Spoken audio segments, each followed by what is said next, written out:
Good day, everyone. We are the group 8. So, today we will going to discuss the chapter 10, which is the suppression of Filipino nationalism and the Filipinization of the government. Establishment of American rule was a challenge to Filipino nationalism and independence. So, in 1902, the American colonial government designated the 4th of July a date profoundly dear and symbolic to the United States and its people, as the official end of the insurrection of their newly acquired possession, which is the Philippines. This insurrection, labeled such by the U.S., was recognized by Filipino revolutionaries as legitimate war, which began in February 1899 during the San Juan Bridge incident and ended in March 1901 with the surrender of President Emilio Aguinaldo. But as the Americans settled into rule the islands, the Filipinos continued their fight against U.S. sovereignty and the continuing oppression by the military. So, as what I've said, Filipino resistance in different areas such as in southern Luzon and Mindanao continued to threaten American rule in the Philippines until 1913. One of the last skirmishes recorded during the period is the Battle of Bagsak. The Battle of Bagsak was one of the final encounters between the Moros and American occupation forces during the early years of American colonization in Mindanao. The Moro fighters, together with their wives, children, and relatives, built sturdy fortification atop Mount Bagsak in Patico Slough in an attempt to hold off the establishment of a U.S. stronghold in Mindanao. They nevertheless were easily annihilated by colonial forces led by John Pershing. In early 1899, U.S. President William McKinley sent to the Philippines a mission tasked specifically to assist the Philippine situation and to establish a civil government in the islands. This delegation, called the First Philippine Commission or the Skirman Commission, that was headed by Jacob Skirman, was a diplomat and an educator. So the commission gave some key recommendations to the U.S. President on how to proceed with the establishment of colonial rule in the Philippines. First, it is suggested that a civil government should supplant the existing military administrations, established in August 1898 after the American victory in the Mac Battle of Manila, and first headed by General Wisry Merritt. Secondly, it recommended the creation of bicameral legislature with the lower house to be composed of Filipino statesmen while leaving the upper house to American colonial administrators.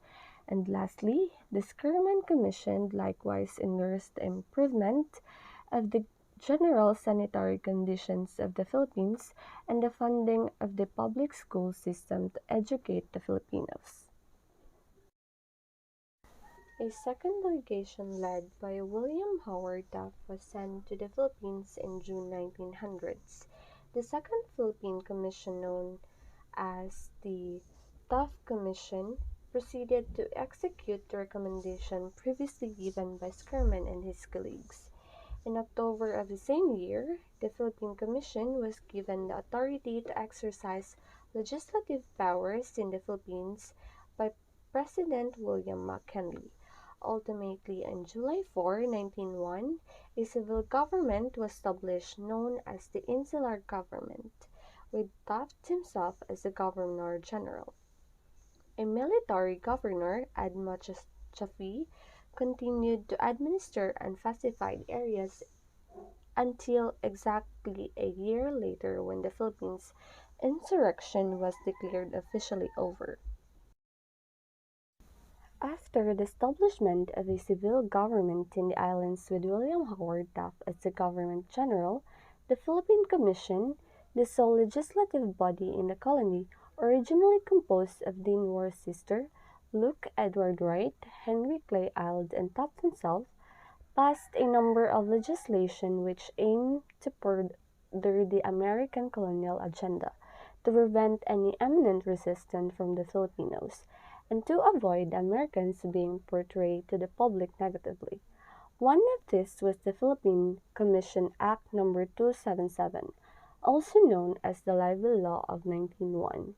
This particular law, enacted in October of the said year, prohibited malicious defamation in writing, printing, and theatrical exhibition. So, the primary source is the Act No. 277 itself, that was published on October 24, 1901, an act defining the law of libel and threats to publish a libel, libel making and threats to publish a libel misdemeanors, giving a right of civil action, therefore, and making absence or indecent publication misdemeanors. By the authority of the President of the United States, it enacted by the United States Philippine Commission. The primary source is the Act No.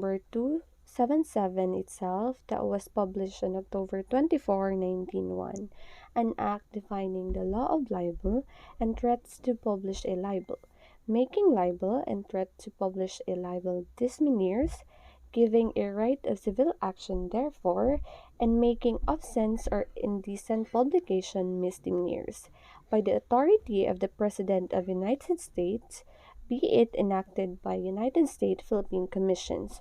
So the Act No. 277, or the Libel Law of 1901, has 15 sections. Renacimiento, or Avis de Rapina. One of the most notable incidents which involved the law discussed above took place in 1908, when Dean War's sister, then Secretary of Interior, filed a complaint against El Renacimiento, a newspaper company established by Rafael Palma in 1901. War's sister, a Michigan-trained zoologist turned colonial administrator, was utterly offended by an editorial article featured on October 30, 1908 issues of the said publication. The piece, titled Aves de Rapina, or The Birds of Prey, was written by Fidel Reyes. However, the case filed by War's sister likewise implicated a number of key figures running and contributing to the newspapers, such as Martin Ocampo, Teodoro M. Calao, Lupe K. Santos, and Faustino Aguilar, among others. And in its 1912 decision, the Supreme Court found the defendants guilty and sentenced them to fines and prison terms. Nonetheless, no prison time was rendered by any of them, as the Governor-General, Francis Borton Harrison, later on provided executive pardon. The El Renacimiento was one of the Philippine publications which suffered from the strict colonial censorship policies implemented in the Philippines. Its writer consistently called out the abuses of colonial officers and openly campaigned for the retention of Spanish as an official language for the Philippines. Good afternoon, sir. I am Nicaila Elimino Pilongco. I am going to report the Excerpt Act No. 292, or the Sedition Law of 1901, and Act No. 1696, or the Flag Law of 1907, and Act No. 518, or the Brigandage of 1902. First is Excerpt of Act No. 292, or the Sedition Law of 1901.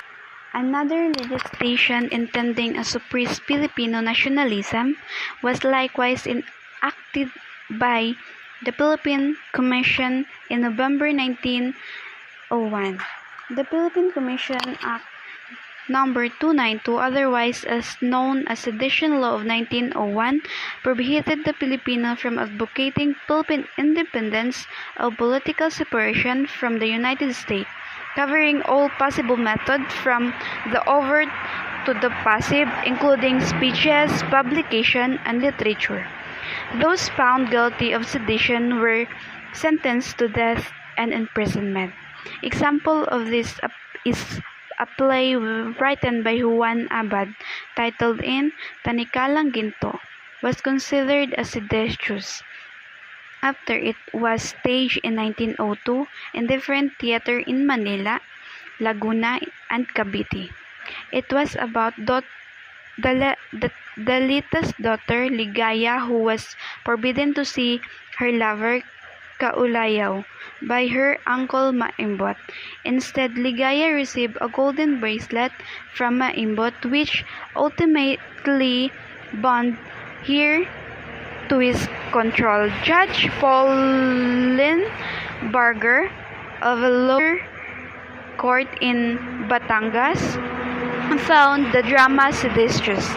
Many interpreted the rather cruel character of Maimbot as a personification of United States, while Ligaya was the Philippines, and sentenced the author to 2 years of imprisonment and fines of $2,000 US. Act Number 292, November 04, 1901. An act defining the crimes of treason, insurrection, sedition, conspiracies to commit such a crime. Seditious utterance, whether written or spoken. The formation of secret political societies and administering or taking of oath to commit crimes or to prevent the discovering of the same and the violation of oaths of allegiance and prescribing the punishment. Act Number 1696, or the Flag Law of 1907. In August 1907, few months before the formal integration of the Philippine legislators' lower house to be exposed exclusively of Filipino lawmakers, another direct assault was sustained by nationalists to pro-independence effort in the Philippines. A new legislation, Act Number 1696, was enacted by the All-American Philippine Commission, which prohibited the display of flags, banners, and emblems which may entice Filipinos to rebel against American authorities. The law also included the symbols used by the society which initiated the Philippine Revolution in 1869, the Katipunan. It has 4 sections in this act. Section 1. Any person who shall expose or cause or permit to be exposed to public viewer on his own premises, or who shall expose or cause to be exposed to public view either on his own premises or elsewhere, any flag, banner, emblems, or device used during the late insurrection. Section 2. Any person or persons having charge of any bucket, public entertainment, public meeting or reunion, or any parade, procession, or review who shall display or cause or permit to be displayed. Section 3. It shall lie unlawful for any person to expose or cause to expose to public view either on his own premises or elsewhere, or the display or cause to be displayed in any bucket, public entertainment, meeting or reunion, or in any parade, procession, or review which prohibited by executive order of the government. Section 4. any person who shall wear, use, to expose to public view in any parade, procession, or review any uniform or dress or part thereof adopted or used during the late insurrection, the Philippine Islands, to designate or identify those in armed rebellion against the United States.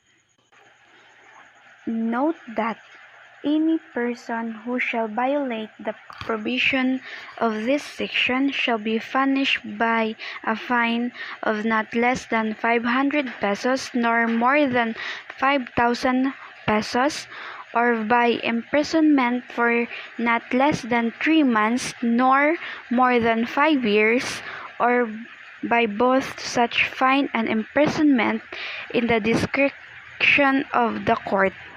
So that we need to follow the rules na hindi dapat natin gamitin ang watawat sa kung ano-ano lang or sa kahit anong okasyon o gawing damit dahil ito ay ipinagbabawal. The Brigandage Law. Historians also consider yet another legislation enacted on November 12, 1902. As a tool which was utilized by American authorities to extinguish any remaining revolutionary activities in the Philippines. Act No. 518, also known as Brigandage of 1902, prohibited the act of highway robbery and brigandage in the Philippines. The change of official outlook, as well as the creation and the passage of the above-mentioned act, effectively reduced the lingering resistance efforts as mere criminal works strikingly similar to those who landrums or thieves and tulisan or bandits. An act defining highway robbery or brigandage and providing for the punishment.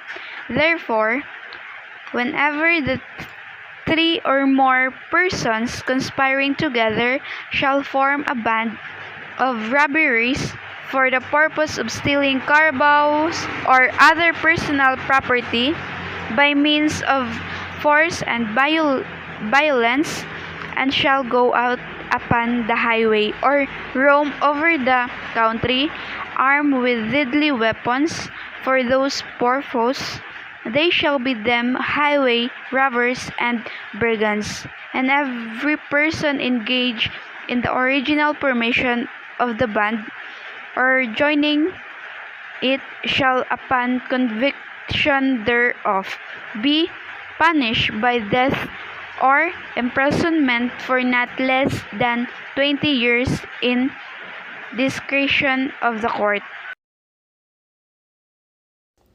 The Philippine Constitution of 1935. The 1935 Constitution provided the legal basis of the Commonwealth government, which was considered a transition government before granting the Philippine independence with American-inspired constitution.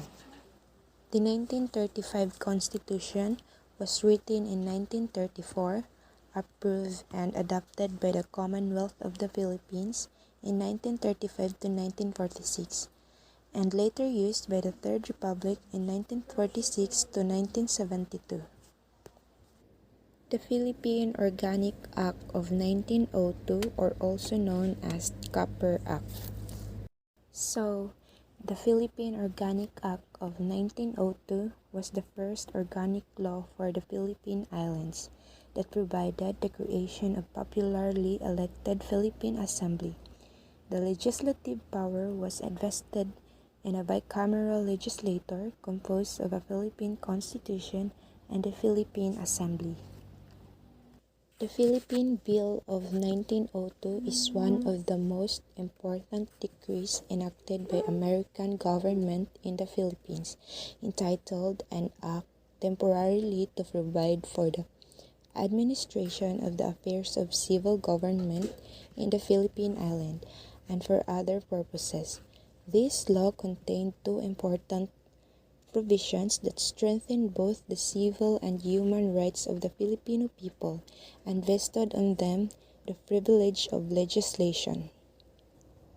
The Philippine Autonomy Act of 1916 or John's Law. The Philippine Act of 1916 or John's Law modified the structure of the Philippine government through the removal for the Philippine Constitution, replacing it with a Senate that serves as upper house and its member elected by the Filipino voters. So the key provision here is it started the Bill of Right for the Filipinos, appointed of 2 non-voting Filipino resident commissioners as a representative to the United States House of the Representatives. It explicitly declared that the purpose of the United States to end their sovereignty over the Philippines and recognize the Philippine independence as soon as stable government can be established. Tithings-McDuffie Act of 1934, or also known as Independence. Tithings-McDuffie Act was passed by the United States Congress that provided the authority and defined mechanism for the establishment of formal constitution by a constitutional tech convention. The members of the Constitution were elected and held their first meeting on July 13, 1934, and Claro M. Erecto unanimously elected as a president. So here's the preamble. The Filipino people, employing the aid of divine providence in order to establish a government that shall embody their ideals, conserve and develop nation, remove the general welfare and secure it to themselves, and their prosperity and blessings for independence and the regime of justice, liberty and democracy, to ordain and promise promulgate this Constitution. The Constitution was created the Commonwealth of the Philippines that governed our country from 1935 to 1946. It is a transitional administration to prepare the country towards its full achievement of independence. It originally provided for a unicameral National Assembly with a president and vice president elected to a 6-year term without re-election. It is amended in 1940 to have bicameral Congress as well as the creation of Independent Electoral Commission. The term of the president and vice president was limited to 4 years and 1 re-election.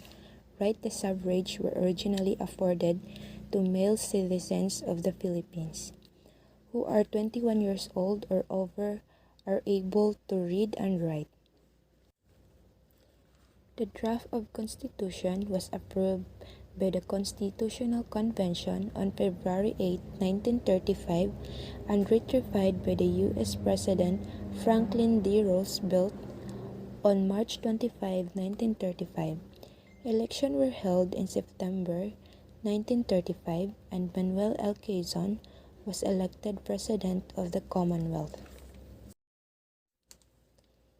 The Commonwealth was briefly interrupted by the events of World War II, with the Japanese occupying the Philippines.